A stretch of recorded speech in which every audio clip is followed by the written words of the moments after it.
Coucou tous! Lorsque l'on parle de la préparation à l'agility, on peut penser à l'apprentissage des sauts, des zones, du slalom ou encore à l'apprentissage du départ. Certains penseront également à la musculation et à la proprioception si importante pour bien connaître son corps. D'autres penseront au relationnel avec le chien qui est à la base de tout.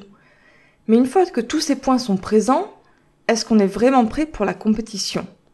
Eh bien, peut-être pas. Pour se préparer à la compétition, il faut également penser à la socialisation. Le chien doit être à l'aise avec les autres chiens, puisqu'il en croisera un grand nombre en compétition. Il doit être à l'aise avec les humains. Et puis, il doit être à l'aise avec tout ce qu'il croisera lors du concours, que ce soit des drapeaux, des panneaux, des sacs poubelles, des barrières. Et ça, c'est un travail bien plus profond et important, un travail bien plus difficile et pointu. Mais les compétitions d'agility, cela implique d'arriver à présenter de partout ce que l'on fait habituellement sur un terrain précis. Zia découvre l'agility depuis un petit moment déjà, et à chaque compétition où Punky est inscrite, elle est de la partie.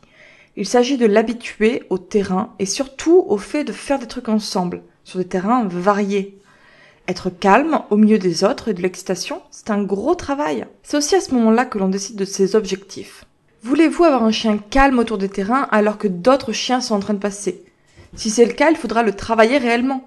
Avec un peu de travail, c'est tout à fait envisageable.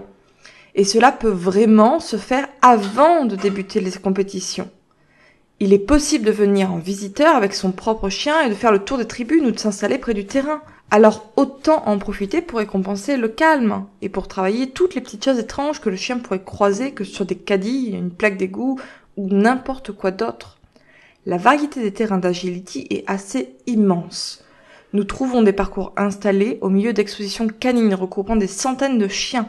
Nous trouvons des parcours sur des petits terrains de football, sur des terrains vagues, dans des manèges d'équitation ou encore dans des salles. Le public peut être au rendez-vous et se faire bruyant. Les applaudissements peuvent retentir.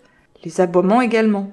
C'est toute cette variété qu'il faudra gérer. Et pour ça, une seule astuce, un seul conseil, anticiper.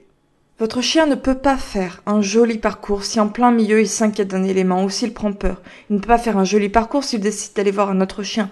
Tout ça se prépare avec soin. Le fait que son chien soit simplement à l'aise et calme, c'est un objectif à ne pas négliger.